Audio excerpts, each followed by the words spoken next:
하나님의 말씀 찾아보도록 하겠습니다. 누가복음 5장 4절에서 6절까지만 보도록 하겠습니다.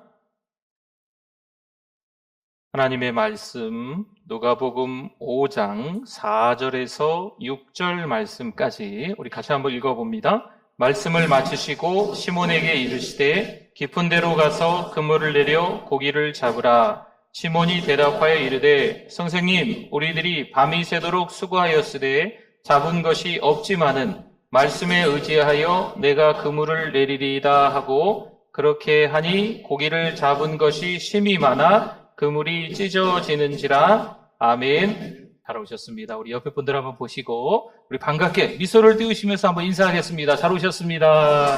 은혜 많이 받으세요. 네, 감사합니다. 회사에 취직을 하려면 면접이라는 것을 봅니다. 그 면접장에 들어가기 전에 준비해야 할 것이 좀 있다고 해서 몇 가지를 한번 정리를 해봤습니다. 먼저 회사 정보와 자소서 체크입니다. 자소서는 자기소개서입니다. 입사 지원서와 자소서를 보며 면접관이 질문할 만한 것을 찾아서 준비를 해보는 거죠. 또 전일 혹은 당일 시사에 대해 관심을 가져야 합니다. 그걸 질문할 수 있기 때문입니다.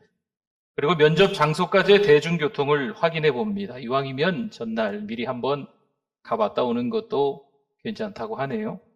또 한 가지, 면접 준비물도 좀 챙겨봅니다. 수험표나 신분증이나 손수건이나 물이나 등등등이 좀 있어야 한다네요. 마지막으로 이 마음 관리를 하는 거죠. 이렇게 하면 뭔가 최선을 다해서 준비한 듯 보입니다. 그러면 면접 가서 합격하겠죠? 글쎄요. 오늘 2절 말씀인데요. 호숫가에 배 두 척이 있는 것을 보시니 어부들은 배에서 나와서 그물을 씻는지라. 아멘. 도대체 전날 어떤 일이 있었는지 정확히는 잘 모르겠습니다. 하지만 분명 이들 어부는요, 배에서 내려 지금 그물을 정리 중에 있습니다. 일과가 마친 거지요. 하지만 그 일과가 아무래도 좀 엉망이었던 것 같습니다. 5절 볼까요? 시몬이 대답하여 이르되 선생님 우리가 밤이 새도록 수고하였으되 잡은 것이 없지만은 말씀에 의지하여 내가 그물을 내리리이다 하고. 아멘. 밤새도록 그물을 내렸지만 잡은 물고기는 있다 없다? 없다. 빈 그물이라는 겁니다. 갈릴리 호수에 잔뼈가 굵은 사람들이에요. 그런데 무슨 일이었을까요? 허탕친 겁니다. 분명 경험이 많은 어부인데 그 경험이 통하지 않습니다. 전문가 어부인데 그 경험으로 물고기를 못 잡은 거예요. 절망하지 않겠습니까? 이게 우리의 모습입니다. 성도 여러분, 우리는 한 가지, 두 가지, 여러 가지 일상에서 많은 경험을 합니다. 아, 그래, 이 정도 경험이면 됐어. 뭐든 이제 할 수 있을 것 같아. 이렇게 생각합니다. 그런데 그 경험이 통하지 않는 때가 있습니다. 경력을 이 정도 쌓아놓으면 될 거라고 생각합니다. 많이 배웠습니다. 나름 자격증도 여러 개를 가지고 있습니다. 그런데 어느 날 그러한 것들이 다 무용지물이 될 때가 있습니다. 돈이 많은 사람은 돈의 힘을 믿고 삽니다. 돈의 힘을 대단하게 생각하는 거죠. 그러나 돈도 아시죠? 한계가 있습니다. 깨닫는 날이 찾아옵니다. 어느 날 건강에 적신호가 찾아오는 거죠. 그러면 재벌이라고 해도요, 돈이 아무리 많다고 해도 어쩔 수가 없어요. 공자의 후학들이 그의 사상을 집대성한 노노라는 책에 보면 이런 말이 있다고 합니다. 그냥 한 귀로 듣고 한 귀로 흘리십시오. 나이 30세는 이립이라고 해서 학문과 주관 그리고 윤리의식이 확고해진다고 합니다. 나이 40세는요, 불혹이라고 해서 자신의 심지가 굳어져 세상 어떤 유혹에도 흔들리지 않는다고 합니다. 나이 50세는 지천명이라고 해서 하늘의 뜻을 알게 된다는 거죠. 나이 60세는 이순이라고 해서 자신이 만물이 지닌 본성이나 세상의 이치 등을 이해할 수 있다라는 의미입니다. 나이 70세는 종심이라 해서 인격과 도덕의 완성 나이라고 해요. 그래서 내 욕심대로 해도 법도에 어긋나는 법이 없다라고 말합니다. 하지만 거기까지입니다. 80세는 있을까요? 80세는 없습니다. 이유는 공자가 72세에 죽었기 때문입니다. 분명히 힘들고 어렵고 속상할 텐데, 살면서 참 별의별 일이 다 있을 텐데 나는 괜찮아. 나는 이 정도 나이가 됐으니까, 이 정도 경험을 했으니까 괜찮아. 이렇게 이야기를 합니다. 아무 문제가 없는 것처럼 살아가는 거죠. 사람들은 자신의 부족함, 연약함, 나약함, 한계 이런 걸 잘 인정하지 않습니다. 자신을 포장하죠. 다른 사람은 몰라도 난 괜찮아. 황당한 일을 겪고 난 이후에 나에게 그런 일이 일어나는 것을 잘 인정하지 않습니다. 자신의 문제를 말하지 않아요. 선뜻 힘들고 어려운 그 일상에 찾아온 내용들에 대해서 말하지 않는 것뿐만이 아니고 기도 제목을 이야기하지도 않습니다. 성도 여러분, 부족함, 연약함, 나약함, 한계 이런 것들은 사실 부끄러운 게 아니잖아요. 감출 필요가 없습니다. 지금의 내 부족함을 빨리 인정해야 합니다. 여러분, 우린 항상 부족해요. 이게 현실입니다. 연약할 수밖에 없습니다. 에덴 동산에서 죄를 범함으로 하나님이 그 사람들을 쫓아내셨어요. 그래서 하나님의 품을 떠났기 때문에 부족하는 거예요. 하나님의 품을 떠났기 때문에 연약하고 그 삶에 한계가 있는 겁니다. 내가 이래 봬도 다 채워놨는데 아니에요. 그건 자기 생각이죠. 반드시 꼭 한계에 다다릅니다.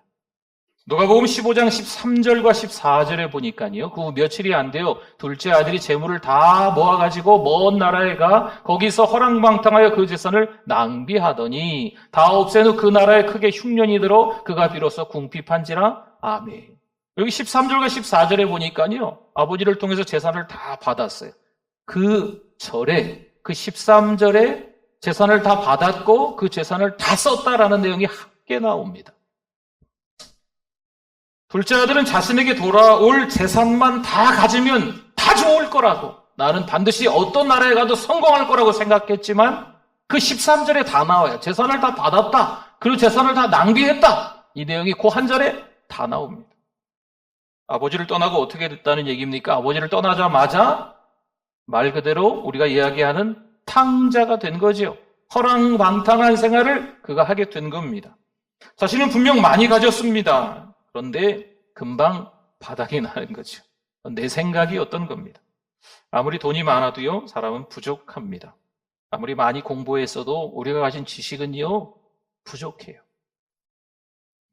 자신이 가진 지식, 경험, 실력으로 넘을 수 없는 벽을 만납니다. 지식, 그 경험, 그 돈이 아무런 소용이 없음을 느낄 때가 꼭 찾아옵니다.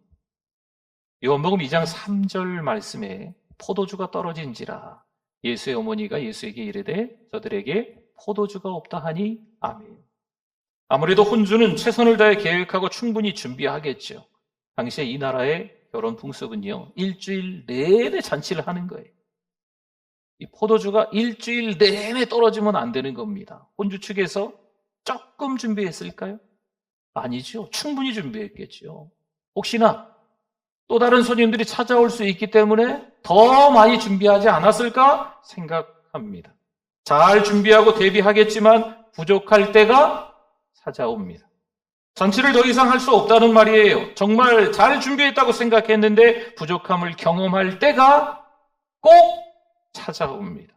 이게 우리의 모습입니다. 언제든지 이런 일을 누구나 경험할 수가 있습니다. 분명 여러 가지 상황들을 떠올려 보고 철저히 준비합니다.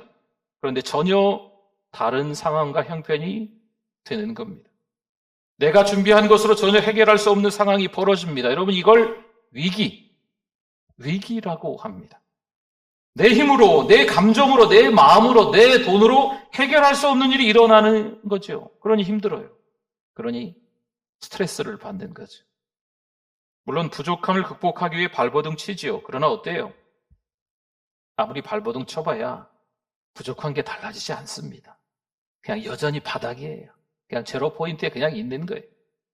금방 다시 채워질 듯한데 아닙니다. 우리는 스스로 채울 수가 없습니다. 요한복음 2장 3절을 다시 한번 볼까요? 보세요. 포도주가 떨어진지라 예수의 어머니가 누구에게 말해요? 예수에게 이르되 저들에게 포도주가 없다 하니 아멘. 성도 여러분, 문제를 파악하는 것이 일단 중요합니다. 문제는 뭘까요? 잔치집인데 뭐가 떨어졌어요? 뭔가가 떨어졌어요. 포도주가 떨어진 거죠.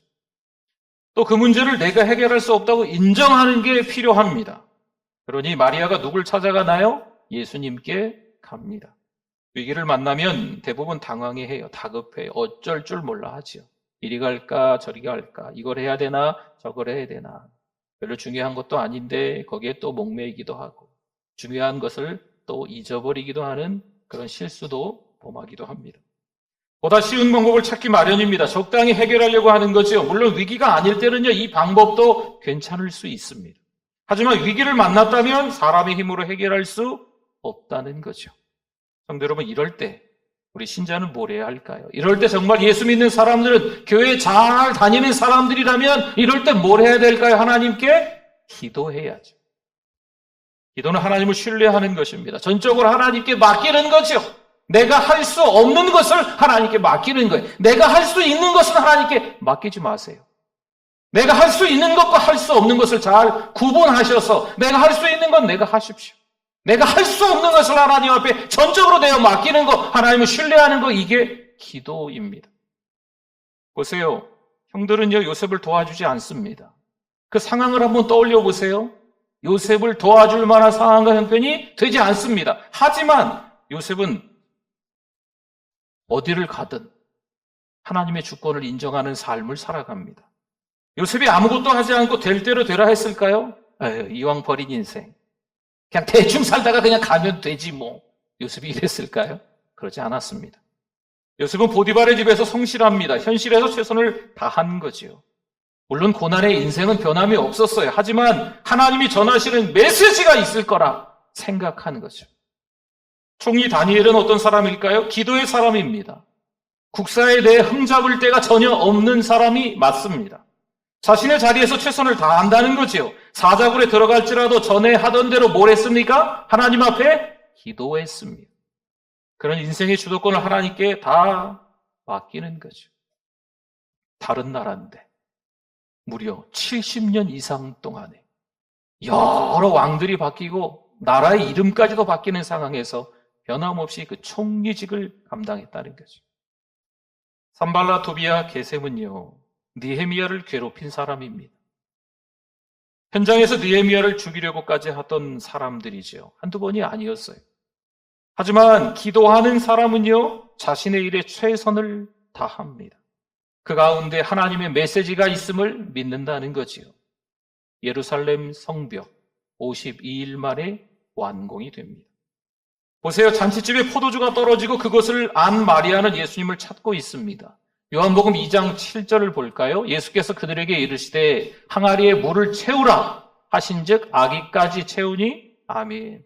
마리아는 예수님만이 포도주가 떨어진 상황을 해결할 수 있다는 것을 알았습니다. 그래서 예수님께서 뭐라고 하십니까? 채우라 말씀하십니다. 포도주가 떨어진 것은 우리의 부족함이고 우리의 한계입니다. 나름대로 최선을 다해서 대책을 간구하고 준비를 했겠지만 그럼에도 불구하고 부족하고 연약하고 나약하고 한계에 이른다는 거죠. 여러분, 이게 우리의 모습입니다. 그렇다면 항아리에 물이 채워지고 물이 포도주가 되는 것은 누가 하시는 일일까요? 하나님이 하시는 일이죠. 이건 하나님의 주권입니다. 우리 사람이 할 수 없는 거죠. 하나님께서 그 항아리에 가득 찬 물을 포도주로 바꾸시는 줄 믿습니다. 사람은 늘 부족해요. 그러나 하나님은 다르시죠. 사람은 늘 연약해요. 그러나 하나님은 다르시죠. 늘 채워져 있는 분이시죠. 그렇다면 우리는 누구의 음성에 귀를 기울여야 할까요?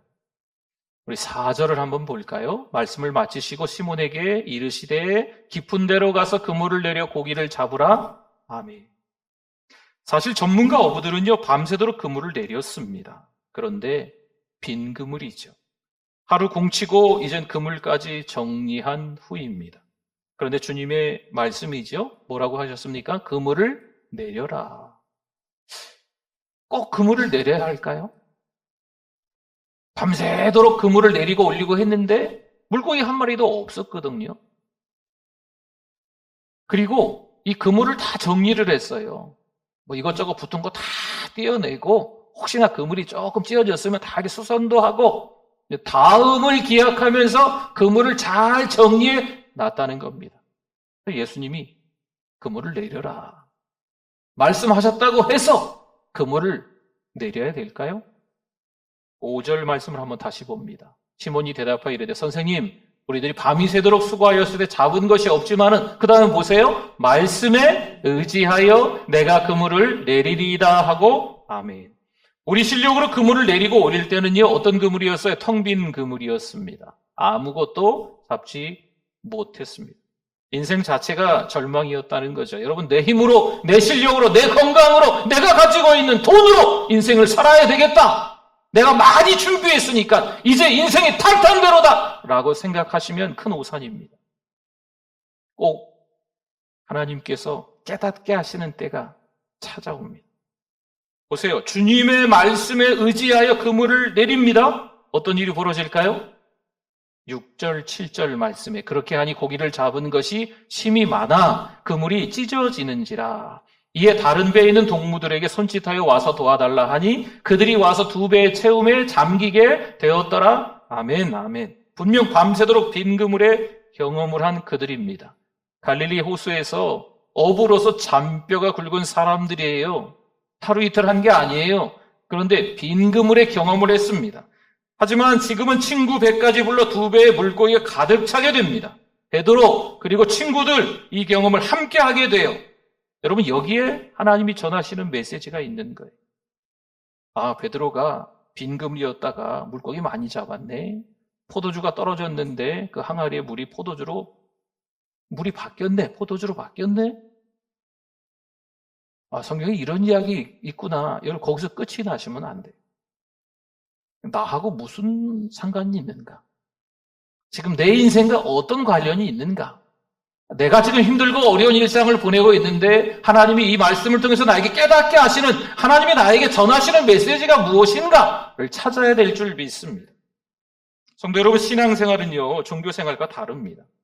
종교생활은 힘들고 어려우면 낙심하고 절망하지요. 왜 힘들지 않겠어요? 교회 다닌다고 왜 어렵지 않겠어요? 그런데 종교생활을 하는 사람들은 그저 교회 왔다 갔다 하시는 분들은 정말 낙심하고 절망해요. 거기까지만 할까요? 자기가 살아보려고 발버둥 치는데 늘 그 자리인 거죠. 하지만 신앙생활은 어떨까요? 신앙생활을 잘하는 사람들은 고난이 없을까요? 부족함이 없을까요? 한계에 다다르지 않을까요? 왜 안 그래요? 똑같죠. 그런데 신앙생활 하시는 분들은 누구에게 맡길까요? 하나님께 맡기는 줄 믿습니다. 감으로 마른 강, 그리고 흘러넘치는 강. 누가 봐도 다릅니다. 비가 오지 않았어요. 가뭄이에요. 이 강이요. 물이 없어요. 강바닥이 보이고 쫙쫙 갈라지고. 그렇죠? 비가 많이 왔어요. 그러면 막 물이 넘칩니다. 방류를 해도 물이 막 너무 많이 흘러 넘쳐요. 여러분 그거 눈에 보이지 않습니까? 감으로 마른 강과 흘러 넘치는 강 왜 비교가 안 되겠어요? 그물 안에 물고기가 없는 것과 물고기 가득 찬 것은요 누가 봐도 느낄 수 있고 볼 수 있는 거예요. 빈 그물을 던졌어요? 그럼 다시 그물을 끌어올릴 때 빈 그물이 올라오는 거죠. 아이고 그물 끌어올리는 거 힘들다고 하더라고요. 근데 어쨌든 빈 그물이에요. 근데 빈 그물을 던졌어요? 이제 가득 찬 물고기가 있는 거죠. 그리고 그 그물을 끌어올릴 때 다르지 않겠습니까? 빈 그물을 끌어올리는 것과 물고기가 가득가득 그물에 모여있는 것, 이게 다르지 않겠습니까? 이처럼 신자의 삶과 세상 사람들의 삶은 쉽게 구분되어야 합니다.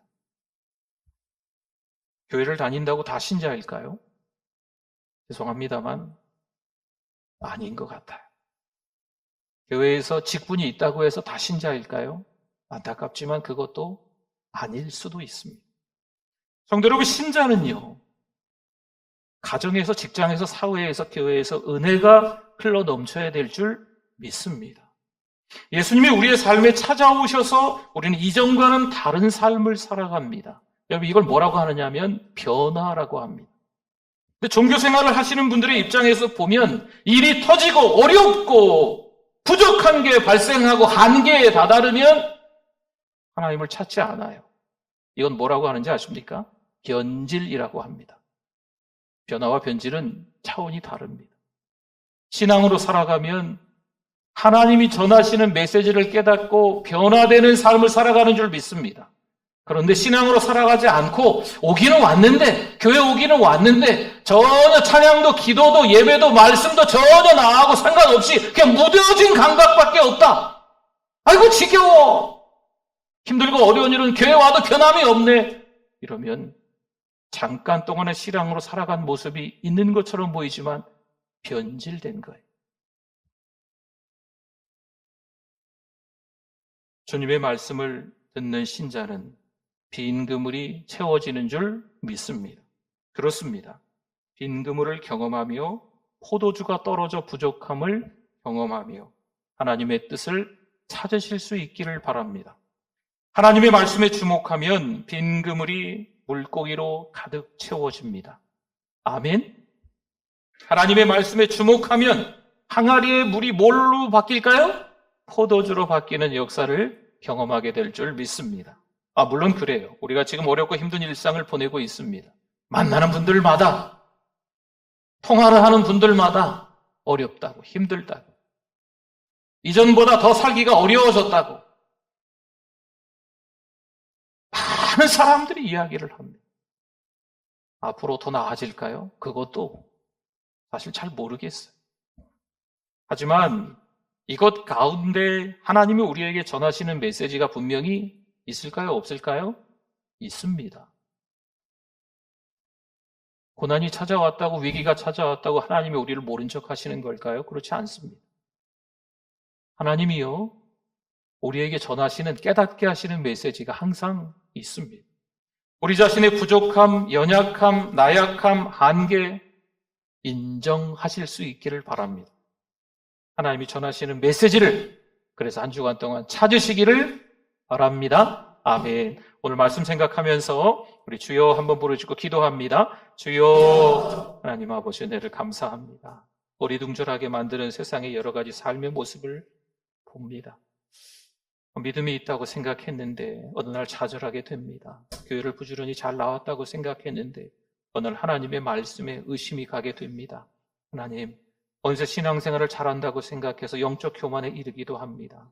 다시 한번 우리가 하나님 앞에 납작이 엎드려 회개케 해주시고 성령 충만으로 이 어려운 때를 이겨낼 수 있도록 인도하여 주시옵소서. 하나님께서 깨닫게 하시는 분명한 뜻이 있는 줄 믿습니다. 하나님의 전하시는 메시지가 있는 줄 믿습니다. 힘내서 신앙으로 살아갈 수 있는 우리 모두 되어질 수 있도록 도와주시옵소서.